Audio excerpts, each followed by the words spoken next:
know if you've noticed before we get into the newspapers just how much chatter is going on social media about the price of data, and a lot of it being directed at the NCA, at MTN, because people are suggesting that some of the policies in place are the reasons why prices are skyrocketing against the interest of the consumer.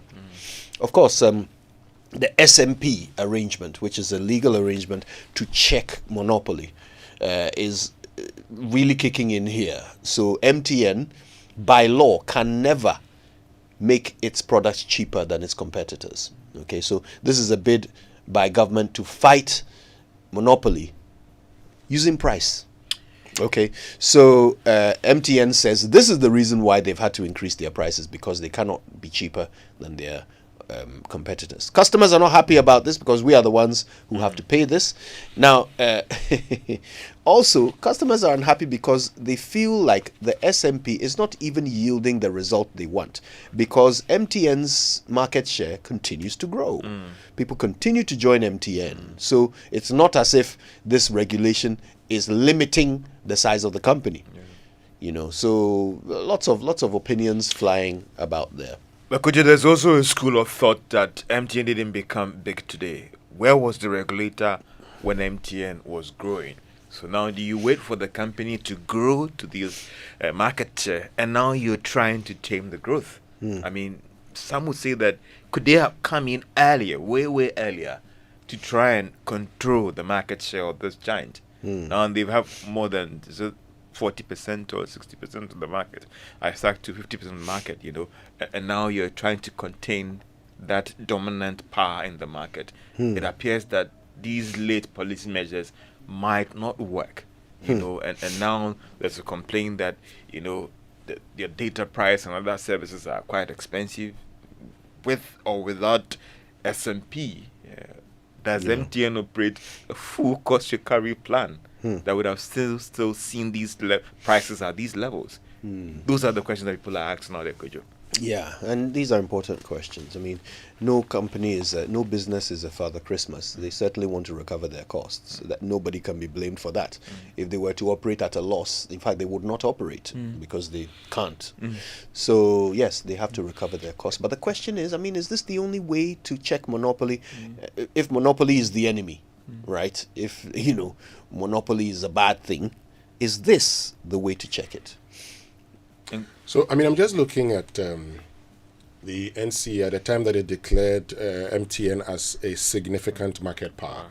So if you read the statement, it talks about public information, and this was in 2023, you know, and it says the NCA, for instance, notes the concerns with some issues on its declaration of MTN as a significant market power.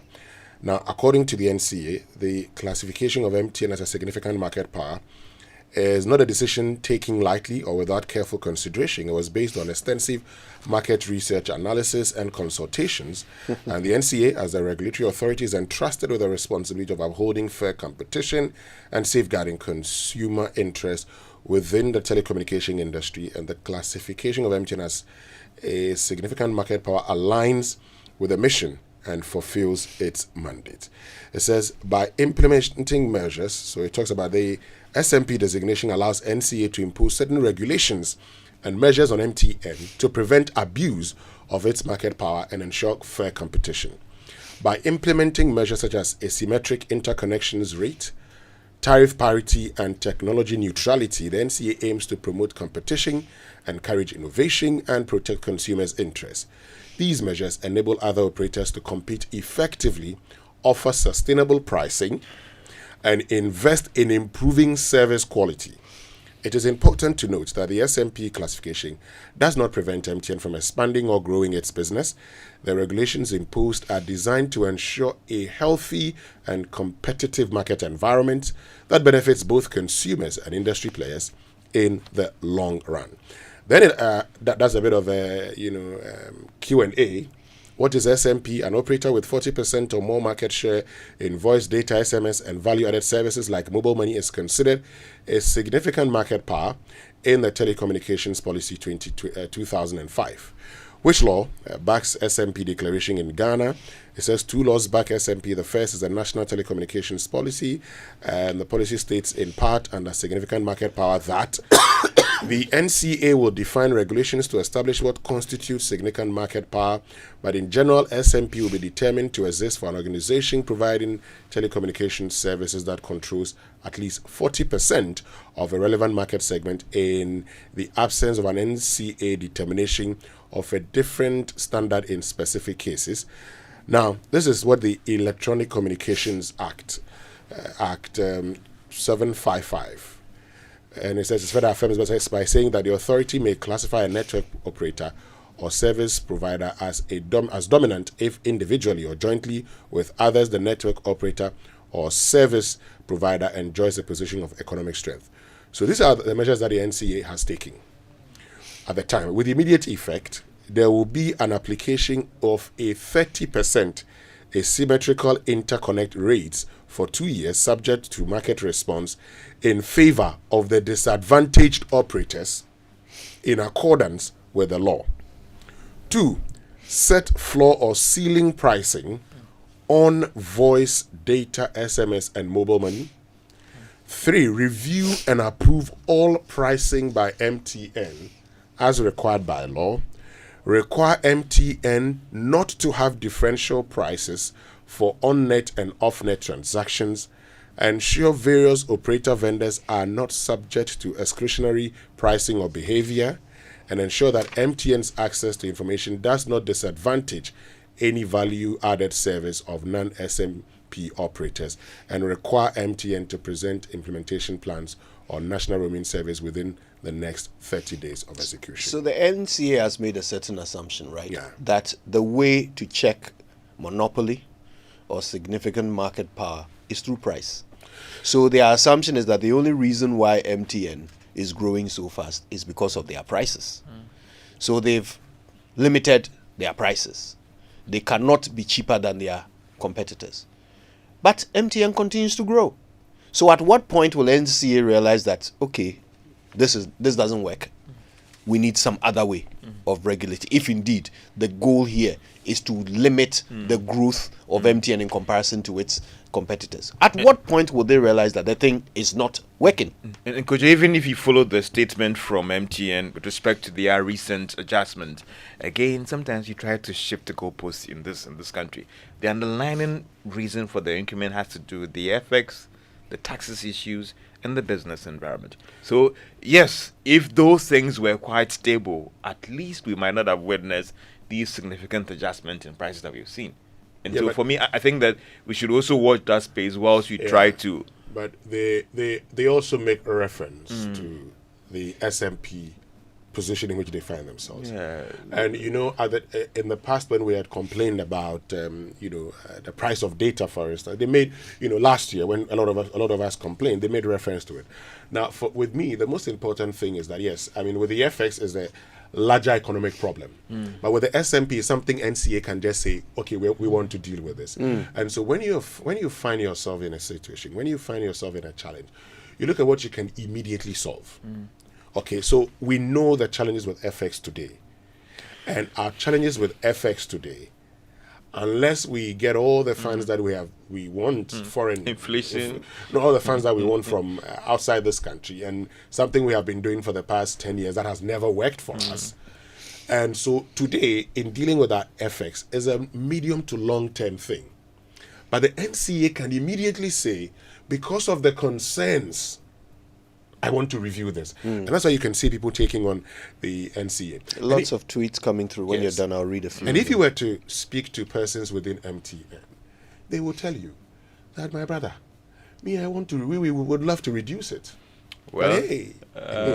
Really? But, I mean, the good thing also for them, even though they would like to reduce it, the good thing for them is that they make, and whether it's public knowledge, they make a lot of, they hit their targets, they make a lot of profits. Yes, they pay taxes, which is also good for the state, and for their investors, they pay dividends. And they're investing. But for those of us who are their clients, we are complaining. They're investing in infrastructure. They're all over the country. Yeah. Someone has to pay for that cost. All right. Well, a few tweets. At tech_chi says, the message is still clear. reduce data prices and make them affordable to aid businesses and daily activities. We will not stop until something is done. On repeat, we will not stop until something is done. And he's using the hashtags dissolve NCA board and NCA are the enemies. A couple more. This one is from at Calvin_cleanse, and he says, "Sound okay. December 7 will be the solution to all this madness. You will break the 8 for us to see." Still, certainly laying the blame at the doorstep of the NCA on this one and the government. At 1OJB says, "Where is Glo? Where is Airtel? Where is Tigo? Where is Vodafone? They all left the Ghanaian market under the NPP administration." Oh dear. Okay. Okay. Well, a few of them coming through. We will share a bunch of them later. But let's get through these headlines if we can. Okay, so let's get in. Okay, let's start with the Daily Guide and the lead story. Angry Bagbin sacks MP from the House. Two nominated for Supreme Court. Nana pushes for more Africa-Arab trade. And I think there's an article in the Daily Guide, Ghana, my place of possibilities. And so if you want to follow developments in Parliament yesterday, very, very interesting developments in Parliament, one says it's disrespect, one says that your comments are prejudicial or whatever, and then, well, this is my house. you follow my rules. Well, the thing about Speaker Bagbin consistently saying he represents Ghanaians, yes, you are the Speaker of Parliament. Okay, you're supposed to moderate the discussions in Parliament, and sometimes when issues of interpretation come up, you, as Speaker, must actually interpret that. But in doing that, the Speaker has this penchant of taking part in the, debates. That should not be his role. He's done this a number of times. He likes to take part in debates. Most prominently on the anti-LGBTQ bill, where he actually said that this bill will be passed. Yeah. And you see, so if you say to him that it does not lie in your mouth to say that, and he gets upset, is he being fair? Nobody has elected him to represent Ghanaian constituents. Which constituency does he represent?